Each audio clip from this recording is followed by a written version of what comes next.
Bonjour tout le monde. Eh bien, j'ai été perturbée par mon réveil qui s'enclenche alors que je suis déjà debout.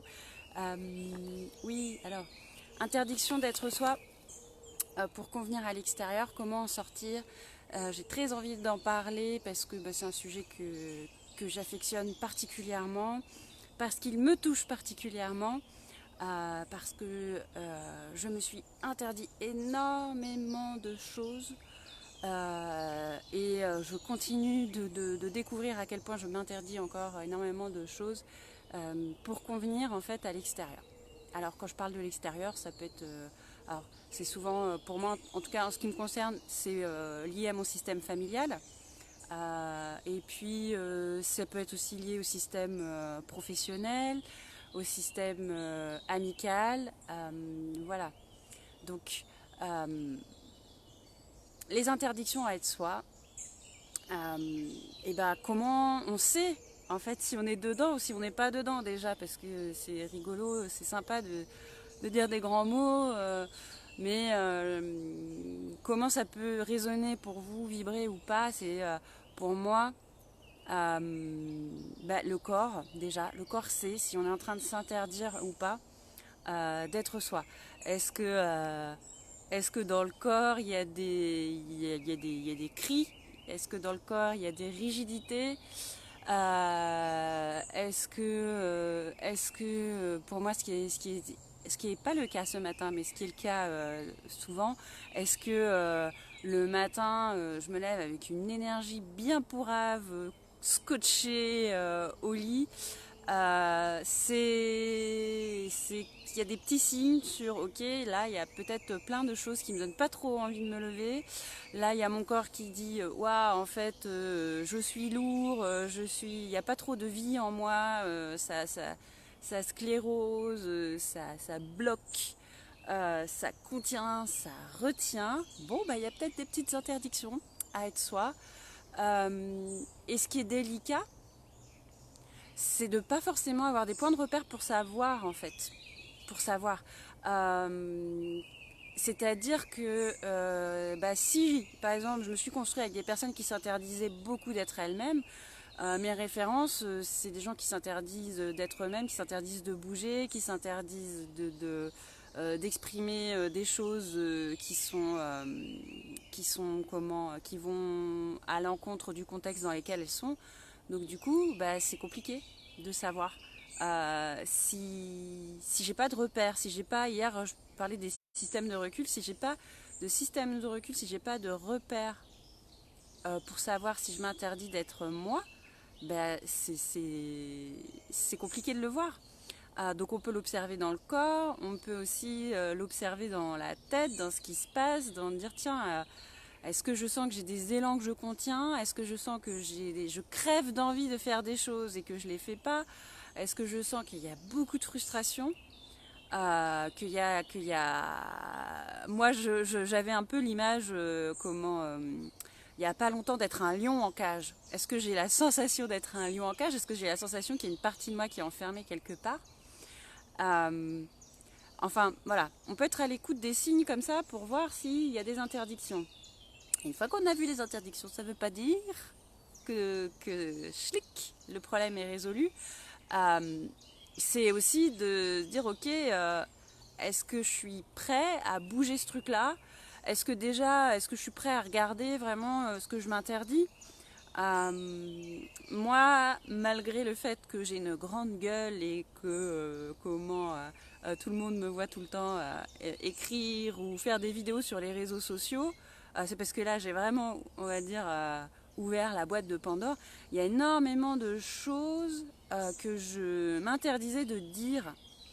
Ça va des choses les plus banales aux plus peut-être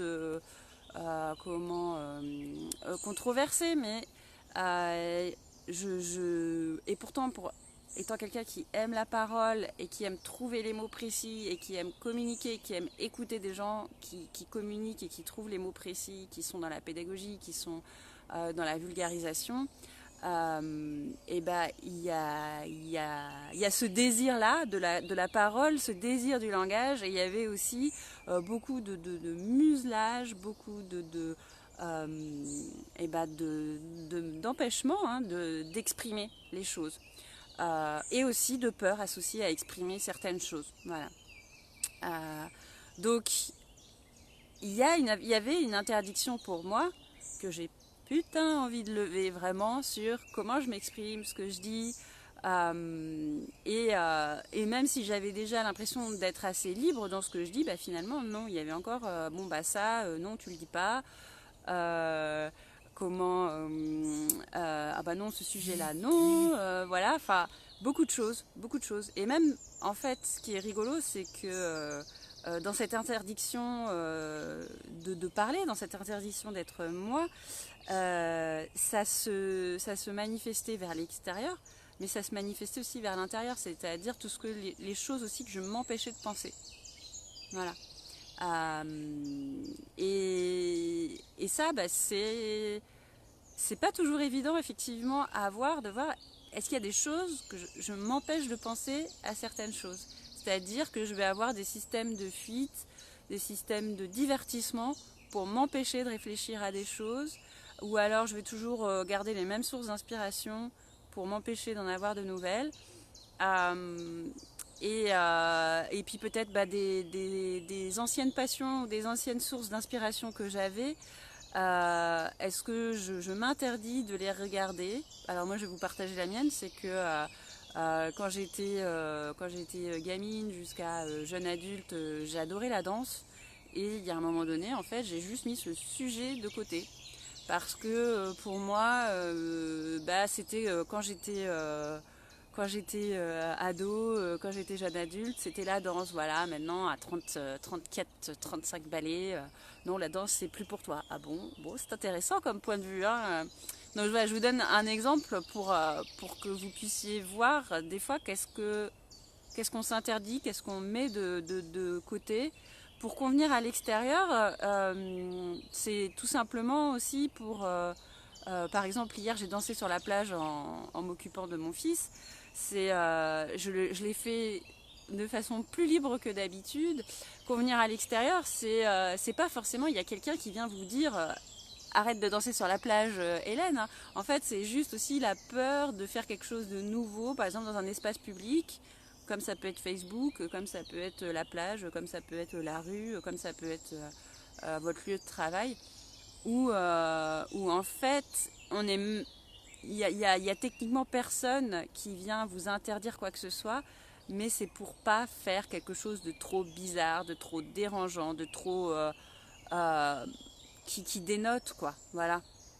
Moi, je me suis aperçue quand même que quand je dansais sur la plage, je le fais peu dans des lieux publics, mais il y a quand même des fois ce truc de vouloir être à l'écart et de pas vouloir être vu. Et puis quand il y a du monde et c'est vraiment un enjeu pour moi de dire mais danse comme si tu étais toute seule, rien n'affiche. Si les gens ça leur plaît pas, ils regardent ailleurs. Mais ne t'interdis pas de faire quelque chose que tu kiffes. Et du coup hier je me suis vraiment autorisée à le faire à fond et c'était vraiment génial. Donc comment en sortir de toutes ces interdictions qu'on peut se mettre pour convenir à l'extérieur? Déjà prendre conscience qu'elles sont là. Prendre conscience qu'elles sont là, regarder où est-ce que ça nous fait vraiment chier qu'elles soient là. Et puis après, regarder de dire tiens, est-ce que j'ai envie encore de contraindre la vie en moi, est-ce que je peux faire des petits pas qui me mettent pas trop en insécurité à faire des nouvelles choses aussi, parce que c'est ça, c'est-à-dire que entre 0 ou 1, il y a plein de possibles quoi. Quand on s'est interdit longtemps quelque chose, on peut y aller par petites étapes pour pas non plus se mettre en totale insécurité si on n'a jamais osé quelque chose. Mais des fois, on peut aussi passer par le stade de 0 à 1 si c'est bon pour soi et si c'est le moment, etc.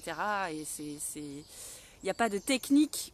Voilà, il n'y a pas de technique outre le fait d'observer là où j'ai vu des interdictions et après de choisir de dire ok ça me fait bien chier ou pas, ou alors des fois non, il y a des moments où la douleur n'est pas assez forte pour donner envie de faire un vrai choix ou pour changer. Moi, ça m'est arrivé des fois d'arriver à des stades de douleur où c'est presque tu n'en dors pas la nuit et là tu dis mais en fait c'est horrible, fais quelque chose quoi. Voilà.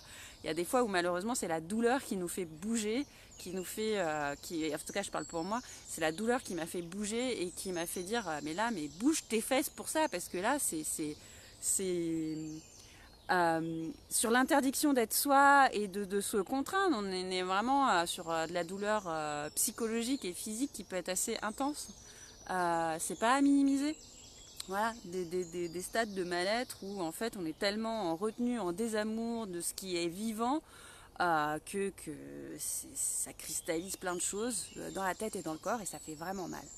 Donc pas de technique, juste d'écouter où est-ce qu'elles sont ces interdictions. Est-ce que j'ai envie de les lever ou pas? Est-ce que je peux me faire accompagner? Moi en ce moment je me fais accompagner par exemple pour lever certaines interdictions, certaines loyautés à mon système familial, ça me fait un bien fou. Hier je vous parlais de système de prise de recul, ben, c'est vrai que se faire accompagner par un coach, par un thérapeute ou par des outils autres que vous avez à votre disposition, ça permet de prendre du recul sur ces interdictions, ça permet d'avoir un miroir, parce que tout seul c'est pas toujours évident d'arriver à avoir les leviers, même si ça se fait aussi. Et c'est juste que c'est vrai qu'en général, accompagné, on gagne du temps. Voilà, ça va être ma conclusion pour cette vidéo. Je vous souhaite une très belle journée. Je vous souhaite d'écouter vos élans de vie aujourd'hui, voilà, de regarder ce que vous avez, ce que vous ressentez bon pour vous de faire, ce que vous avez envie de faire si vous vous écoutez. Si vous écoutez votre corps, si vous écoutez votre esprit, votre âme et de regarder, tiens, est-ce qu'il y a des choses que je peux faire que je m'autorisais pas à faire hier. Voilà, je vous souhaite une bonne journée et je vous dis à très bientôt.